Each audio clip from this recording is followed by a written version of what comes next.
Lovely हो गया नाम तेरा पढ़ के, नाम तेरा पढ़ के मैं लवली हो गया नाम तेरा पढ़ के, नाम तेरा। বলিউডের গ্ল্যামার কুইন দীপিকা পাড়ুকোন, যিনি এক সময় ওম শান্তি ওম দিয়ে শুরু করে আজ হয়ে উঠেছেন বলিউডের সবচেয়ে শক্তিশালী নারী তারকাদের একজন।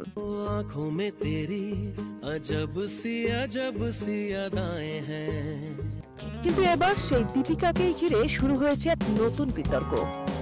স্পিড সিনেমা থেকে হঠাৎ বাদ পড়লেন তিনি, আর এর পেছনের কারণটা অবাক করার মতো। শোনা যাচ্ছে দীপিকা নাকি পরিচালক সন্দীপ রেড্ডি ভাঙার সঙ্গে মতবিরোধে জড়িয়ে পড়েছিলেন, কারণ প্রতিদিনের 8 ঘন্টা শুটিং শিফট। দীপিকা চান দিনে সর্বোচ্চ 8 ঘন্টা কাজ করতে, কারণ তিনি এখন একজন ছোট্ট মেয়ের মা, আর মাতৃত্বের পর নিজের সময়টা পরিবারের জন্য রাখতে চান। কিন্তু প্রযোজনা সংস্থা রাজি হয়নি, ফলে দীপিকা নিজেই স্পিড প্রজেক্ট থেকে সরে দাঁড়ান। এখানেই থামেনি, একই কারণে নাকি কালকি 2898 এডি এর সিকুয়েল থেকেও বাদ পড়েন তিনি। তবে এতদিন চুপ থাকার পর দীপিকা অবশেষে মুখ খুলেছেন। সম্প্রতি CNBC টিভিকে দেওয়া এক সাক্ষাৎকারে তিনি বলেন, ভারতের চলচ্চিত্র জগৎকে আমরা শিল্প বলি, কিন্তু সত্যি কথা বলতে আমরা এখনো শিল্পের মতো করে কাজ করি। তিনি আরো যোগ করেন, পুরুষ তারকারা বহু বছর ধরেই দিনে 8 ঘন্টা কাজ করেন।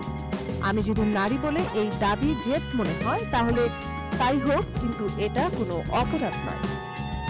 দীপিকার মতে বলিউডে এখন সময় এসেছে শৃঙ্খলা, পরিকল্পনা আর নিয়মের, কারণ ভারতীয় সিনেমা ইন্ডাস্ট্রিতে এখন অনেকটাই বিশৃঙ্খলা চলছে।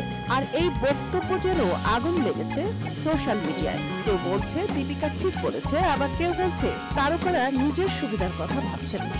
এদিকে দীপিকা এখন ব্যস্ত কিং সিনেমার শুটিংয়ে। এই ছবিতে রয়েছে শাহরুখ খান, সুহানা খান আর অভিষেক বচ্চন, আর পরিচালনায় আছেন সিদ্ধার্থ আনন্দ। এছাড়াও শোনা যাচ্ছে দীপিকাকে দেখা যাবে এপ্রিল নতুন সিনেমাতেও, যেখানে তার বিপরীতে থাকবেন দক্ষিণের সুপারস্টার আল্লু অর্জুন। দীপিকা আবার কাজের সময় বেঁধে দিয়েছেন 8 ঘন্টা। কিন্তু বলিউডের এই সাহসী সিদ্ধান্ত কি নতুন নিয়মের সূচনা করবে, নাকি তারকারাও নতুন চ্যালেঞ্জের মুখে পড়বে? আপনার মন্তব্য কি? সঞ্জিদা জুথি, সারা বাংলা।